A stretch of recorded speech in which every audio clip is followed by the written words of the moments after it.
Imagínate la escena. Estás en la cima del mundo, bajo el foco de decenas de cámaras, recibiendo una medalla de oro de manos del mismísimo director de la Hacienda Federal.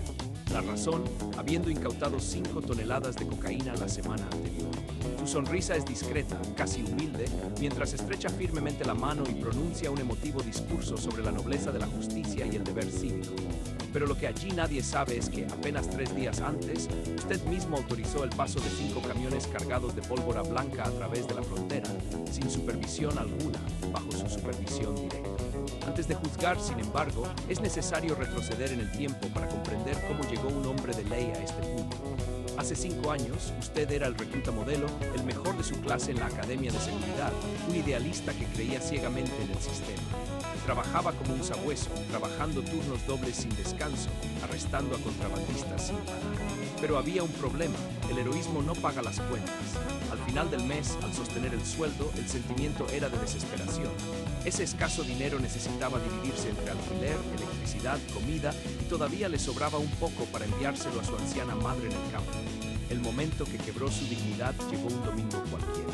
Llevaste a tu esposa embarazada al supermercado a comprar lo básico para el bebé que estaba en camino. En la cola de la caja, con una multitud impaciente detrás, ocurrió la pesadilla. El encargado te miró con lástima y dijo las 2 palabras que destrozan a cualquier hombre: tarjeta rechazada. Su límite de crédito había sido alcanzado al máximo. Con el rostro ardiendo de vergüenza, tuvo que devolver la leche en polvo y los pañales ante las miradas críticas de extraños. De camino a casa, para completar la humillación, el viejo coche se averió en plena calle.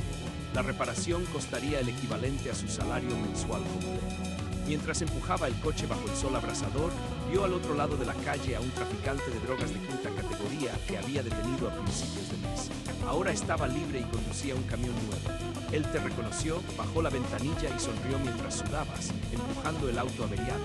Fue en ese momento que algo dentro de ti se rompió. Entiendes que la justicia es un concepto hermoso, pero no llena el estómago ni paga cuentas. Con tu autoestima por los suelos después del episodio del supermercado, entraste en un bar de mala muerte para ahogar tu vergüenza. Fue entonces cuando el destino cruzó su camino con el de Carlos, un ex compañero de la academia que había abandonado el curso a mitad del curso. La vida tiene un cruel sentido del humor. Mientras tú parecías un mendigo con placa, Carlos vestía un traje de diseñador y un reloj de oro macizo.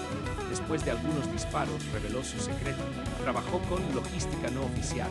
Sabía de su desesperada situación e hizo una amable propuesta. En el puerto había un contenedor con iPhones y componentes electrónicos. Solo necesitaba que fingieras no ver nada durante 5 minutos. Juró que no hubo armas ni drogas, solo una pequeña contribución para evitar la burocracia estatal.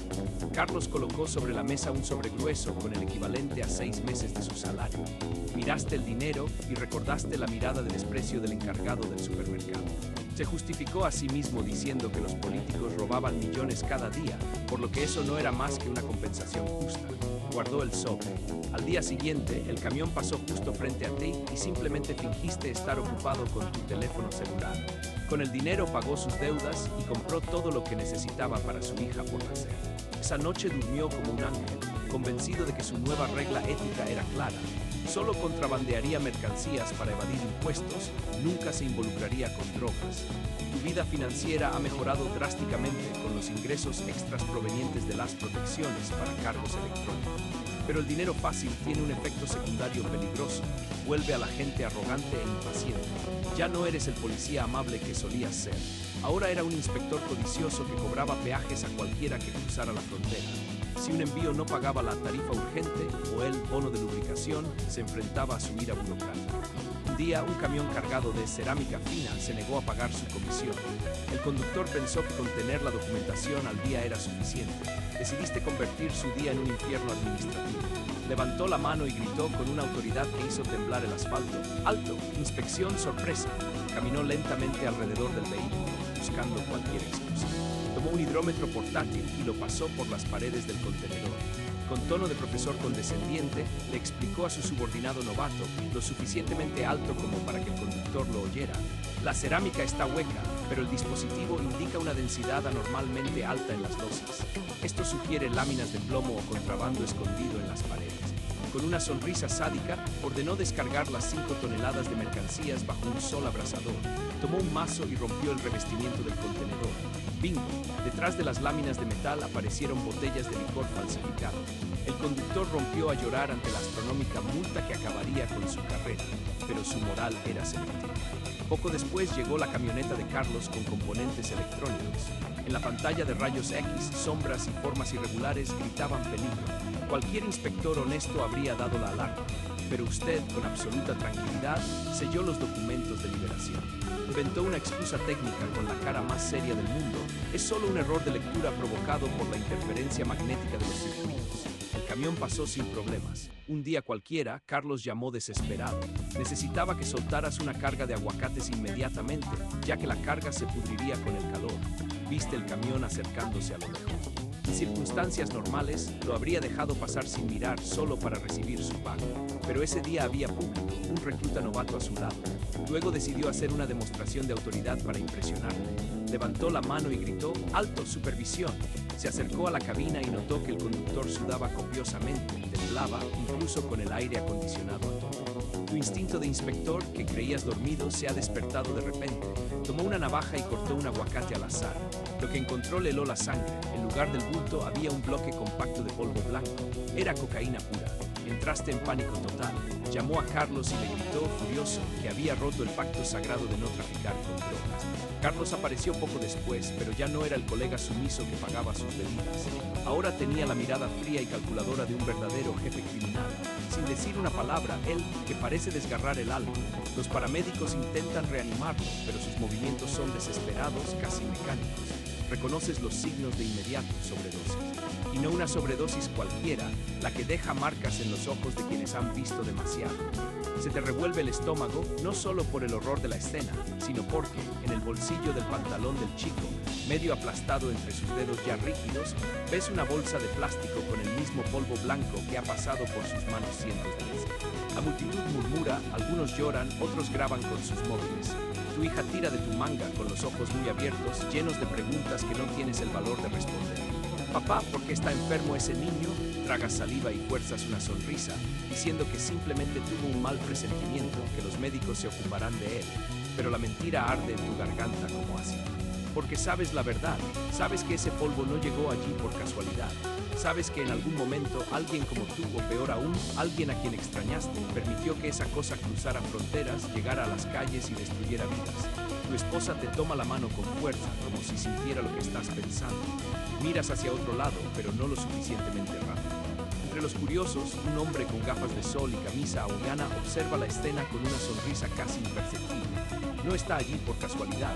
Reconoces esa manera de moverte, esa confianza forzada de quien se sabe por encima de la ley. Es uno de los hombres de Carlos, y está ahí para recordarte una cosa: ya no eres un espectador, eres parte de esta. De repente, el peso de la medalla en tu pecho se siente como una piedra. Te lo ganaste por servicios al país, pero ahora arde como un hierro candente. Tu hija todavía te mira, esperando una explicación, una garantía de que el mundo está a salvo. Y tú, que ya has mentido a los jueces, a los periodistas, a ti mismo, no puedes mentirle a ella. Esta vez no. Entonces, en lugar de palabras, la acercas, la abrazas con fuerza, como si pudieras protegerla de lo que esté por venir. Pero en el fondo ya lo sabes, la protección es una ilusión. El veneno ya está en el sistema. Y ahora corre por las venas de la ciudad, por las venas de su familia, por las suyas propias. Esa noche, mientras tu esposa duerme, te levantas y sales al balcón del hotel. El mar está en calma, las olas rompen lentamente, como si el mundo no se desmoronara. Sacas tu celular del bolsillo y llamas a Carlos. No grites, no supliques. Simplemente dice con una voz que no reconoce como la suya: necesito irme. Al otro lado de la línea se hace el silencio. Luego una risa baja, casi paternal. Ir, amigo mío, aún no lo entiendes, no hay salida. Ahora eres nuestro. Para siempre se corta la llamada. Miras el horizonte donde el cielo se funde con el mar y por primera vez en años sientes algo que creías perdido: el miedo. No el pequeño miedo de quienes se van con dinero o poder, pero el verdadero miedo, el que surge cuando te das cuenta de que no queda ningún lugar al que ir, que los muros que tú mismo construiste ahora son tu prisión, y que por mucho que intentes convencerte de lo contrario, tú no eres el rey, nunca lo fue. Él es solo otro peón y el juego casi ha terminado. Muerto como yo, el aire desaparece de tus pulmones. Intentas gritar, pero tu garganta se cierra como si unas manos invisibles te estuvieran estrangulando. El espejo ya no refleja el baño, sino un pasillo interminable de puertas entreabiertas, cada una de las cuales revela un fragmento de tu pasado. La primera vez que aceptaste un soborno, el día que firmaste ese cargamento, el rostro de cada víctima que fingiste. Y al final del pasillo, una figura familiar. Tú mismo, más joven, con un uniforme impecable, sonriendo mientras estrechas la mano de Carlos por primera vez. Susurra, siempre supiste el precio, ¿no? Te giras para correr, pero tus pies se hunden en el suelo como si el mármol se hubiera convertido en arenas movedizas. La voz de Carlos ahora resuena por todos lados, multiplicada, como si cada pared de la mansión estuviera viva. Nadie se va, jefe, ni usted, ni su familia. De repente, el techo se abre y te cae una lluvia de pastillas azules, cada una de ellas grabada con el mismo símbolo que reconoces en las manos de Mateo. Intentas cubrirte, pero se disuelven al contacto con tu piel, ardiendo como ácido. El dolor es insoportable y te das cuenta, con un horror escalofriante, de que ya no estás en el baño. Estás de vuelta en esa playa hace años, cuando todavía creías que podías elegir. El mar es rojo. Las olas traen cuerpos a la arena, algunos los conoces, otros nunca los has visto, pero sabes que son tuyos. Entre ellos, el rostro pálido de la mujer que suplicaba por la vida de su hijo. Ella se levanta, cubierta de arena y sangre, y camina hacia ti con sus ojos vacíos fijos en los tuyos. Podrías haber parado, dice, y la voz no es la suya, sino todas las voces que ignoraste. Pero eligió el dinero, eligió el poder, eligió ser el monstruo. Detrás de ella, las sombras se mueven y toman forma. Son los fantasmas de aquellos a quienes traicionaste, de aquellos a quienes mataste sin apretar el gatillo, de aquellos que murieron porque miraste para otro lado. Intentas dar un paso atrás, pero tus piernas no responden. La mujer extiende su mano y cuando toca tu pecho, sientes que algo se rompe dentro de ti, no tu corazón, sino la última mentira que aún te mantenía en pie. La ilusión de que al final podría redimirse, que podría volver, que todavía había tiempo. El dolor es tan intenso que caes de rodillas y por primera vez en años lloras. No lágrimas de autocompasión, sino de una desesperación tan profunda que parece desgarrar el alma. Te miras las manos ahora cubiertas de sangre seca y comprendes, ya no eres un peón, no un rey, es solo otro cadáver caminando, esperando la sentencia de muerte. Suena el móvil en el bolsillo de la bata. Lo sacas con manos temblorosas, sabiendo que no debes contestar, pero responde. Del otro lado, la voz de Carlos es tranquila, casi cariñosa. Jefe, tenemos un pequeño problema. La policía acaba de detener a su esposa y a su hija en el camino. Aparentemente tenían un envío interesante. En el maletero, sientes que el mundo gira. ¿Qué hiciste?, susurras con la voz entrecortada. Yo nada, responde riéndose suavemente. Lo hiciste. ¿Recuerdas ese envío que cruzó la frontera la semana pasada? Sí, parece que tu esposa pensó que podía usar tu nombre para salirse con la suya. Y ahora, bueno, ahora tiene un problema que ni siquiera tu placa puede resolver. Hay una pausa. A menos, por supuesto, que quieras negociar. Agarras el teléfono con tanta fuerza que tus nudillos se ponen blancos. La ira explota dentro de ti, mezclada con un terror tan primario que te revuelve el estómago. Si los tocas, te lo juro.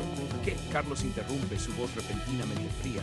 Vas a matarme, denunciarme, demandarme a jefe. Todavía no lo entiendes, ¿verdad? No te queda nada. Sin poder, sin moral, sin familia. No hay elección.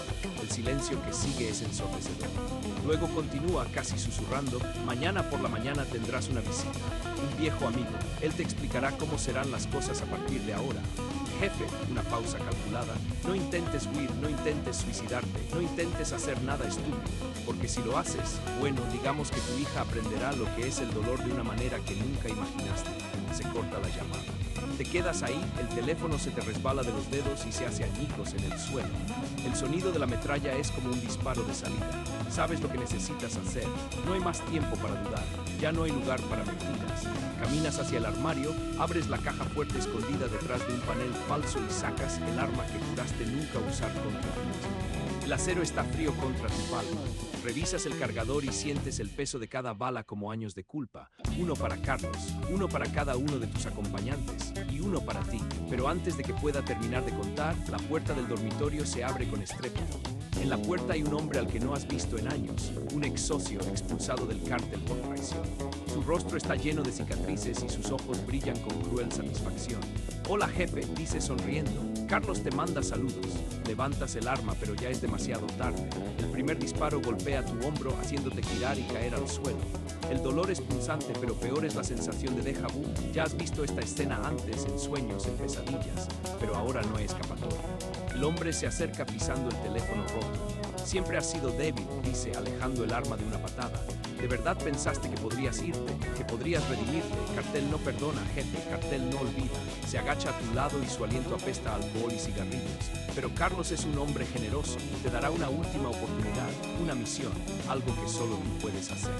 Intentas hablar, pero la sangre llena tu boca. Se ríe y saca un sobre de su bolsillo.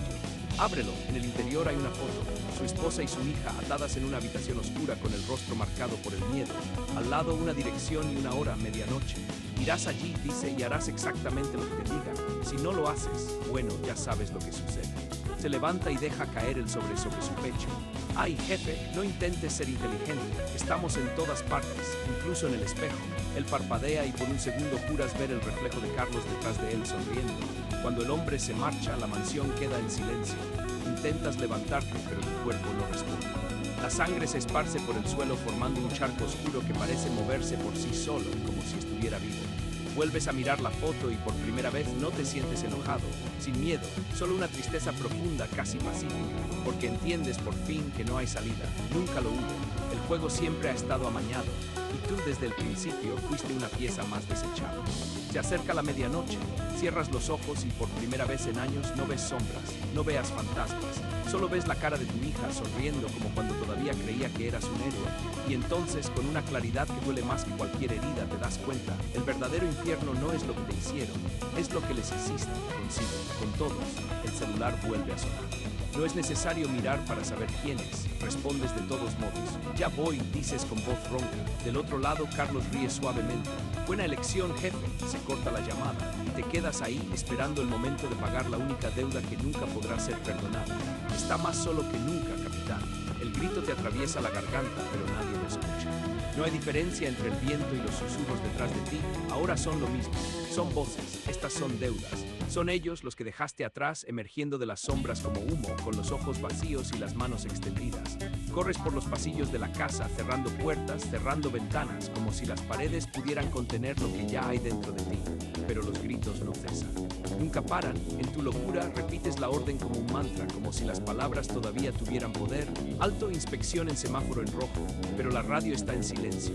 La autoridad se disolvió y entonces la alucinación lo empuja afuera, a la carretera oscura, donde el asfalto parece respirar y el aire huele a gasolina y a pesar.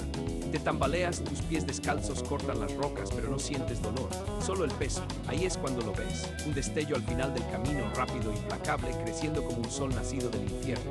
Su mente quebrantada lo interpreta como redención, una señal divina, una luz del cielo que viene para él.